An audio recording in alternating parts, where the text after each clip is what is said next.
So several things to cover. Several things to cover. Patty Jenkins is apparently back on with her Star Wars film. There was some doubts whether it was going to actually happen, but so she's decided to juggle projects better, and she's apparently going to go and do it. And Avatar is coming. It finally does have an official release date. But what it's even going to be called, because James is saying it's not going to be Avatar 2.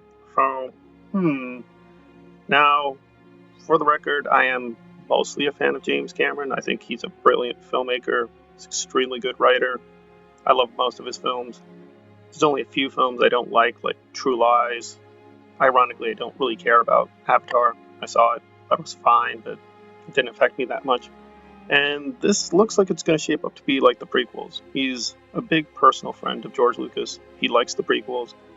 I do like the prequels, but I'm much more critical than he is. And I think that's what Avatar will be. They'll be very popular films. They'll make enough money, but I think they'll probably divide people and having a lot of good things, but being very but for our purposes, it's interesting now that there's a growing backlash against the MCU. He was kind of ahead of the curve, and we're going to hear Film Gob and his opinion on. And again, he's being very specific, not superheroes, but a specific franchise. Hypergonadal males without families doing death-defying things for 2 hours and wrecking cities in the process. It's like oi. I'm not sure if that oi is like a Jewish oi or is it an English oi. I'm not sure. And hypergonadal. That's a bit weird choice of words, but he has a point though. You know, I'm not going to say, oh, he has a point because he's bashing Marvel. You could say this a lot about a lot of comic book movies, but specifically the Marvel Cinematic Universe. We've got Avengers Infinity War coming out. It's going to be about something like 2.5 hours long. It's going to have so many characters, half of them you don't even care about. And it's all very repetitive, it's a bit redundant. And even though he's a fan of the movies, he can still criticise them. He can see through it at some point and say, hey, this is getting a bit boring. And Steven Spielberg has said the same thing. Yes, I know he's taking on the Black Hawk movie for DC. I mean, Steven Spielberg never said he hates comic book movies. He just said that the genre is going to run dry soon.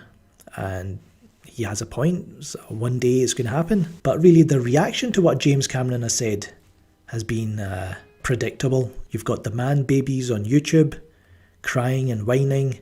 Now, even though I'm saying he has a point, on the other hand, it is kind of ironic. Well, you can read it one of two ways. That, yes, Avengers Endgame made massive amounts of money. It's one of the most profitable films of all time. Endgame is one of the most profitable films, but it's also probably one of the worst films I've ever seen. It's just so problematic in terms of the storytelling, bad editing, very problematic special effects, and so on and so forth. But it'll be interesting when the Jenkins project is released. What I'm hoping is, whatever else, that she's going to be at least a little bit more mature in terms of her receiving criticism. Because I do respect what she did with Wonder Woman, but really she needs to tone down her arrogance. She's not at the level of James Cameron. Whatever you think about James, he has, without a doubt, created some of the best female characters in modern cinema. Now, that's not saying very much because films are just so expensive. It's very hard to make any film, much less get it to theatrical distribution.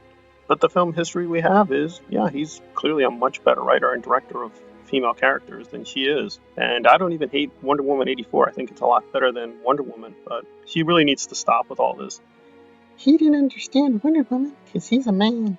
Listen, I think James Cameron is very problematic in many places, but I hope she's not going to stoop to the level when inevitably people will criticize parts of Rogue Squadron. She's not going to pull that card. I just think that's really stupid and silly. She's a good director. I think it's fine that she's going to do her trilogy.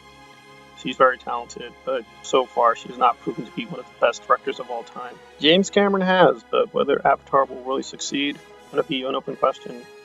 The sneak peeks we've been getting so far don't interest me, but I'll give it a chance. Whatever else you want to say about him, he's investing a lot of time and energy, and he really has put himself out there with his vision. Whether we should support it, We'll wait and see, but it'll be definitely interesting to see how this is going to compare with the MCU because really we only have Avatar now, but when the Avatar sequels do come to us, it'll be interesting to compare and contrast whether Avengers deserves a lot of the praise it gets, whether it deserves a lot of the hate it gets, and whether in fact it will sort of mark a new stage and move away from the superhero genre.